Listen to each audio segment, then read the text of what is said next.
This 5-minute solution will show you how to fix your payment method was declined error on iPhone.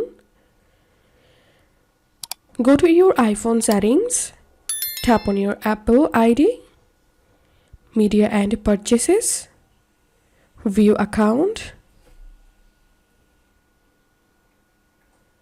tap on Country Region, tap on Change Country or Region, and here select the exact country where you are located. Once done, tap on Agree, tap on Agree. So fill up this form and change your location. Once done,